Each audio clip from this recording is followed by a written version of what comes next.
Competition থাকা ভালো, কিন্তু কম্পিটিশনটা কী নিয়ে সেটা আপনাকে অবশ্যই জানতে হবে। সাম্প্রতিক একটি প্রতিযোগিতা শুরু হয়েছে, কার ছেলে বেশি সুন্দর। এখানে কার ছেলের কথা বলা হয়েছে? অপুর ছেলের কথা, বুবলির ছেলের কথা, মাহির ছেলের কথা, পরিমলের ছেলের কথা।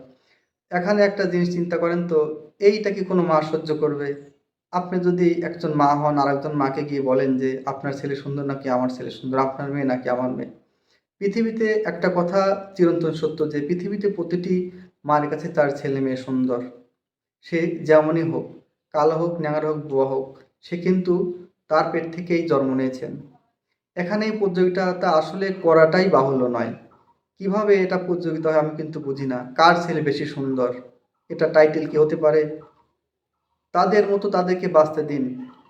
তাদের দায়িত্ব তাদেরকে নিতে দিন। তারা দায়িত্ব নিক, ভালোভাবে তাদের ছেলে-মেয়েকে মানুষ করুক। আমরা কিন্তু দেখতে পাচ্ছি যে কেউ কিন্তু কারো ছেলের সাথে মানে কেউ কিন্তু কারো থেকে কম ভালো নয়। প্রত্যেকটা মাই কিন্তু তার ছেলে-মেয়েদেরকে বেড়ে উঠাচ্ছেন। যেমন বুবলির কথা বলি, যেমন শাকিব খান খুব একটা পাশে থাকেন না। পরিমনির কথা বলি, রাজের সঙ্গে তো ডিভোর্স অনেক আগেই হয়েছে।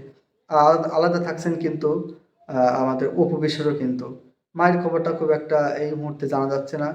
তো যাই হোক, এরা কিন্তু ধরতে গেলে বাবাদের সাহায্য ছাড়াই কিন্তু তারা অনেক ভালোভাবে সামনের দিকে এগিয়ে যাচ্ছেন। শুধুমাত্র তাদের মায়েদের কারণে। এখানে যদি মায়েদের কোনো রকম কোনো দুর্বলতা থাকতো, তারা কি ভালোভাবে বিকশিত হতে পারতো? অবশ্যই না। তো এখানে এই প্রতিযোগিতাটা আসাই কিন্তু ঠিক না। যেখানে ২+২=৪ আপনি সেখানে ৫ বলা অনর্থক। ৫ নিয়ে আপনি পড়ে আছেন। সেটা হবে না কখনোই সেটা হবে না। এখানে তাদের ছেলেমেয়েদেরকে তাদের ভালোভাবে মানুষ করতে দিন। তাদেরকে প্রতিযোগিতা করতে দিন অন্য বিষয় নিয়ে।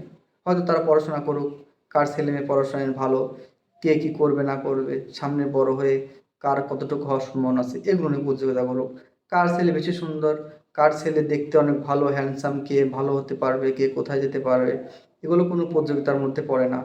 তো আপনাদের কাছে অনুরোধ, যারা এই প্রতিযোগিতা করছেন তারা এটা থেকে বিরত থাকুন। তারা সকলেই ভালোভাবে বিকশিত হোক। তারা এ দেশেরই সন্তান। তারা সামনে অনেক ভবিষ্যৎ তাদের পড়ে আছে।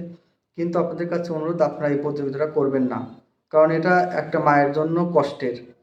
সত্যি অনেক কষ্টের যে তাদের ছেলেমেয়েদেরকে নিয়ে প্রতিযোগিতা করা হচ্ছে। আর প্রতিযোগিতাটা কিসের?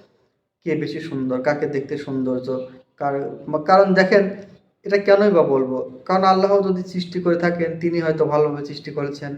তার সৃষ্টির পেছনে আমাদের হাত নেই। কিন্তু আমরা মানুষ সেটা বুঝি না। আমাদের মনে কথাটা যেন সবসময় মানে বলে ফেলি, সেটা সত্য হোক বা মিথ্যা হোক, ভালো হোক বা খারাপ হোক, সেটা আমাদের বলতেই হবে। সেটা আমাদের কাম্য নয়। যাই হোক, আল্লাহর সৃষ্টি সকলেই সুন্দর। তারা সকলেই ভালো থাকুক, এবং আমরা কখনো মানুষকে এরকম প্রতিযোগিতার মধ্যে ঠেলে দেব না। এভাবে আমরা সামনের দিনগুলোতে আলাদা থাকবো যাদের মতো। ধন্যবাদ সবাইকে।